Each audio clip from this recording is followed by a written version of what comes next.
In 1990, Total Recall exploded onto screens with mind-bending twists, brutal action, and one of the most unforgettable versions of Mars ever put on film. Directed by Paul Verhoeven and starring Arnold Schwarzenegger, the movie didn't just push boundaries, it shattered them. But what makes Total Recall truly legendary isn't just the story about memory implants and identity. It's how the movie was made. Almost everything you see was real, built, sculpted, engineered, and operated by teams of artists and technicians working just out of frame. So in today's video, we're diving deep into the behind-the-scenes secrets of Total Recall and uncovering how this sci-fi classic pulled off some of the most ambitious practical effects ever attempted. The moment when Douglas Quaid realizes his memories have been erased and armed agents are chasing him, desperate to escape, he jumps into a futuristic self-driving taxi, the Johnny Cab. On screen, the scene plays out with a mix of tension and dark comedy. The robotic driver keeps smiling politely while everything around him falls apart. And then, Quaid angrily rips the robot out of the dashboard and throws it into the back seat before taking control of the car himself. It looks outrageous, but behind the scenes, it was a masterpiece of practical engineering. The Johnny Cab was designed by legendary special effects artist Rob Bottin. Director Paul Verhoeven didn't want a sleek, perfect sci-fi robot. He wanted something slightly outdated, like a machine that had been used and abused for years.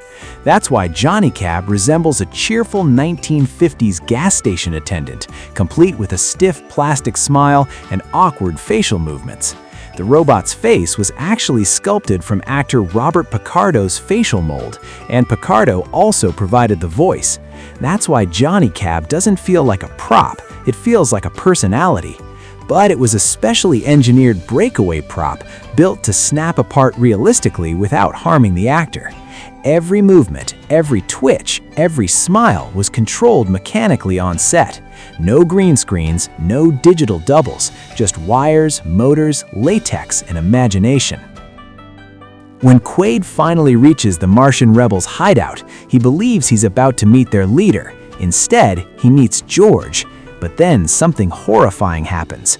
George slowly lifts his shirt, and from his stomach emerges a second being, a small mutant named Quatto. Even today, that reveal feels disturbingly real. The character of Quatto was brought to life using an enormous prosthetic bodysuit worn by actor Marshall Bell. The suit extended from his neck down to his waist, with Quatto's entire upper body sculpted directly into the abdomen area. The application process was intense. Layers of foam latex were glued and blended into Bell's body, and inside the prosthetic were mechanical parts, wiring, and animatronic systems. The suit was heavy and restrictive, making long shooting days physically exhausting. But Quatto wasn't just a static dummy attached to a chest. Multiple puppeteers operated the mutant simultaneously from off-camera. Tiny servo motors and cable systems controlled the eyes, facial muscles, and mouth. When Quatto spoke, the lip movements were manually synchronized to the dialogue to make it feel alive. Director Paul Verhoeven initially worried the effect might look fake, but once Rob Bottin demonstrated test footage, Verhoeven realized something important. A real puppet reacting to real lighting always feels more convincing than early CGI. That's why nearly all Quatto close-ups were shot using the fully practical animatronic version.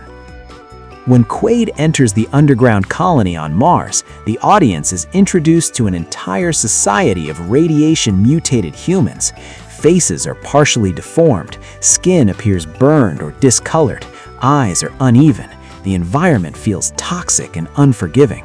What makes the colony so convincing is that almost every mutant was created using heavy prosthetic makeup and practical effects. Rob Bottin and his team approached each character individually. The process began with detailed life casts, plaster molds taken directly from the actors' faces and bodies. From these molds, foam latex and rubber appliances were sculpted to distort features in unique ways. Each prosthetic piece was glued onto the actor's skin and carefully blended so that the seams disappeared under camera lighting. Depending on complexity, applying a single mutant's makeup could take 4 to 6 hours. To achieve the harsh, radiation-damaged look, artists layered multiple paint applications. A base skin tone was applied first, followed by bruising effects, discoloration, and subtle highlights and shadows to add depth under strong lighting. The makeup was intentionally uneven and imperfect to give Mars a gritty, lived-in quality rather than a clean, artificial appearance. Director Paul Verhoeven's goal was clear. Mars needed to feel real, damaged, oppressive, and physically harsh. Thanks to the extensive use of practical prosthetics and detailed makeup work, the colony feels less like a movie set and more like a functioning, struggling society shaped by environmental catastrophe. When Quaid reaches the Mars spaceport, he attempts to sneak through security using a robotic disguise, the now iconic fat lady head that repeats the line, "2 weeks." On screen, it's bizarre and hilarious, but when the disguise malfunctions and splits into perfectly shaped rectangular panels to reveal Arnold underneath, the moment becomes one of the most unforgettable transformation shots in sci-fi history. And it was entirely practical. Special effects legend Rob Bottin and his team engineered a fully mechanical animatronic headpiece for this scene. This wasn't just a rubber mask, it was built from fiberglass and reinforced with steel components. Inside were complex hinges, sliding tracks, and mechanical separators designed to split the face into geometric panels on cue. To make the disguise look believable, actress Priscilla Allen was cast to provide the body type reference. But because Arnold's head had to physically fit inside the structure, along with the mechanical splitting system, the internal mold had to be redesigned multiple times. The final mask was extremely heavy and bulky. In fact, it was so weighty and mechanically delicate that filming angles had to be carefully planned. The reveal shot was captured primarily from the front because side angles risked exposing the mechanical seams. Linear motion bearings and sliding tracks allowed the rectangular sections to separate smoothly. An off-camera operator activated the system at precisely the right moment. In an era when CGI transformations were nearly impossible, this scene delivered a perfectly executed mechanical performance, part engineering, part acting, part timing. That's why the 2 weeks moment remains such a pop culture staple. While Total Recall relied heavily on practical effects, the Mars security checkpoint X-ray scene stands out as one of the film's rare and groundbreaking uses of early CGI. When Quaid walks through the scanner and we see his glowing blue skeleton moving in real time, that was cutting-edge technology in 1990. The physical checkpoint set was built at a studio's Churubusco in Mexico City. A large rectangular scanner frame with a dark glass panel was constructed practically. Actors walked behind glass and their real movements were filmed normally. But the skeleton? That was added later. The visual effects team, supervised by Tim McGovern, created a digital 3D model of a human skeleton manually. At the time, 3D modeling software was still in its infancy. Every bone had to be carefully modeled, shaped, and given transparency and glow effects to simulate an X-ray look. The electric blue-green color palette was chosen specifically to feel futuristic and readable on screen. Matching movement was the biggest challenge. Early motion capture technology wasn't reliable enough, so the team used rotoscoping. That meant studying Arnold's live-action performance frame by frame and manually animating the digital skeleton to replicate every step, arm swing, and head movement.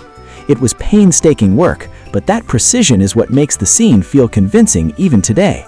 Then comes the weapon detection moment.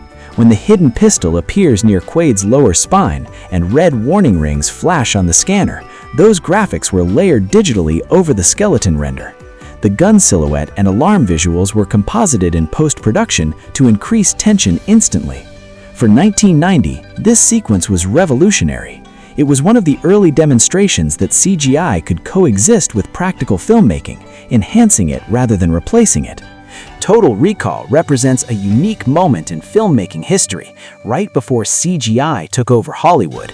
If you enjoyed this behind-the-scenes deep dive and want more stories about how iconic films were actually made, make sure to hit that like button, subscribe to the channel, and turn on notifications so you don't miss the next breakdown.